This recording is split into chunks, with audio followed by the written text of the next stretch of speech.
جب قرآن و حدیث اسٹڈی کرنے کی کوشش کی تو پتہ چلا کہ ایک بھی نشانی قیامت کی، ایک بھی نشانی جو بتائی گئی ہے علامات صغریٰ وہ باقی نہیں ہے، ساری کی ساری ہو چکی ہیں۔ اگر کسی کو کسی اسپیسیفک نشانی کے بارے میں کوشچن ہے تو مجھے بھی بتائیں۔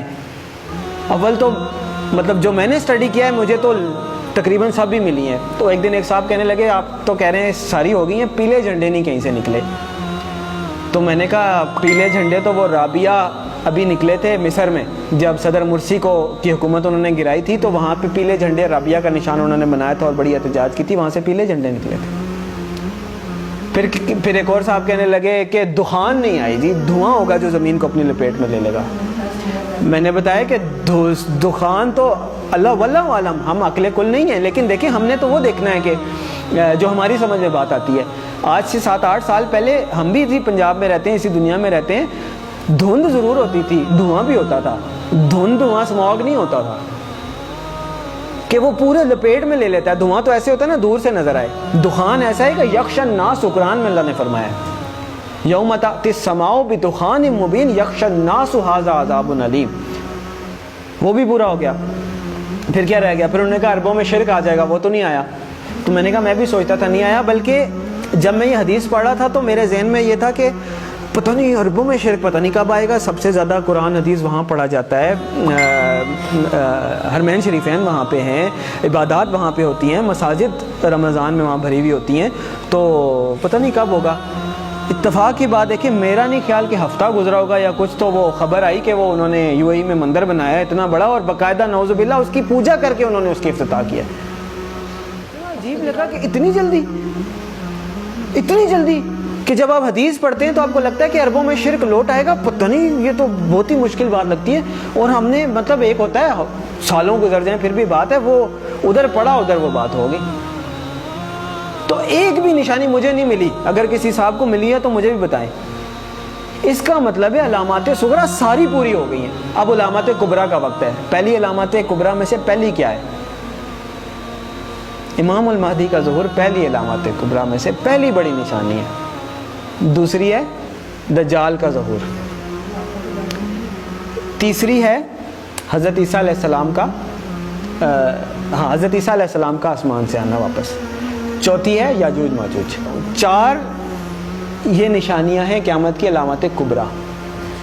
پھر 2 اور نشانیاں ہیں، سورج کا مغرب سے نکلنا اور دعوت الارض کا نکلنا۔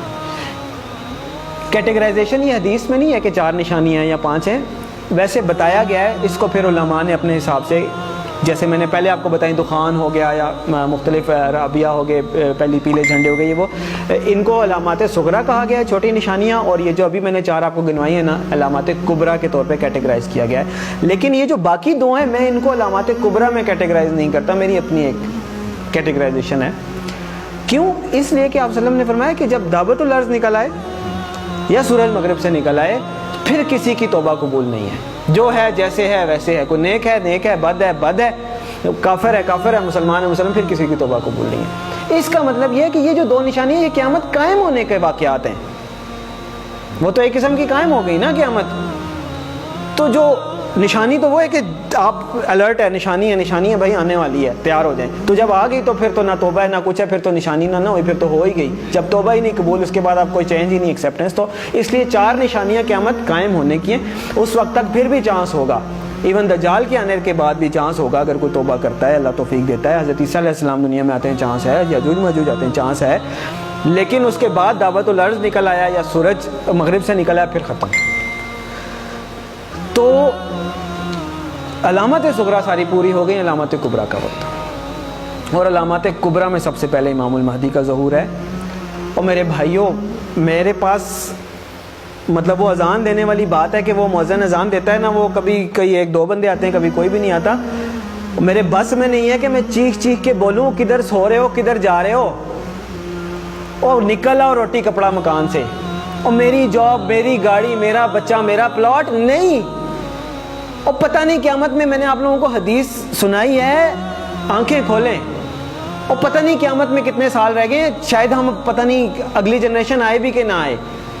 اور بعض لوگ کہتے ہیں پتہ نہیں پاگل ہے، سب کو ایسے لگتا تھا قیامت آنے والی ہے۔ نہیں، حدیث میں آپ صلی اللہ علیہ وسلم نے فرمایا کہ میں اللہ سے امید کرتا ہوں کہ میری امت کو آدھے دن کا وقت تو دے ہی دے گا اللہ تعالیٰ. تو صحابہ نے فرمایا آدھے دن سے کیا مراد ہے؟ تو آپ صلی اللہ علیہ وسلم نے فرمایا 500 سال. اور یہ قرآن سے بھی ثابت ہے کہ اللہ کے ہاں ایک دن ہمارے 1000 دنوں کے برابر ہوتا ہے. تو علامہ سیوطی بہت بڑے حدیث کے مفسر گزرے ہیں. لوگ کہتے ہیں آپ علامہ سیوطی کے اس پہ کیوں جا رہے ہیں؟ مطلب جو مفسرین گزر چکے ہیں حدیث کے انٹرپریٹیشن دے چکے ہیں, اب میں نے نہیں تو نہیں دینی, اللہ معاف کرے. تو علامہ سیوطی رحمۃ اللہ علیہ نے اس کی انٹرپریٹیشن میں لکھا ہے کہ اس کا مطلب ہے کہ ایک دن کے بعد 1.5 دن, یعنی کہ پچھلی امتوں کو کسی کو 1 دن ملا, کسی کو آدھا دن ملا, کسی اس طرح, یعنی کسی کی عمر 1000 سال ہوئی, کسی کی 500 سال, مختلف. تو انہوں نے اپنے حساب سے بتایا کہ اس کا مطلب ہے 1 دن کے بعد آدھا دن اس امت کے لیے. یعنی باقیوں کو اگر 1 دن ملا ہے تو اللہ تعالیٰ اس امت کو آدھا دن مزید دے دے گا, باقیوں سے زیادہ تھوڑی سی مہلت دے دے گا. تو 1500 سال ہجری. او بھائی کدھر بیٹھے ہیں ہم؟ 1443 ہی ہے نا. تو گنتی کا حساب لگا لیں, 60 سال پورے نہیں رہتے. میں نہیں کہہ رہا. تو اس کا مطلب یہ ہے کہ تھوڑا سا, میں یہ نہیں کہہ رہا کہ 60 سال میں ہی آ جائے گی, یعنی اللہ تعالیٰ نے اگر آدھے دن کی مہلت دینی ہے, اللہ کی مرضی, تھوڑا بہت آگے پیچھے بھی ہو سکتا ہے. لیکن سمجھنے کی بات ہے کہ ہم بالکل ایج پہ کھڑے ہیں, گرنے لگے ہیں نیچے, اور دیکھ پیچھے جا رہے ہیں,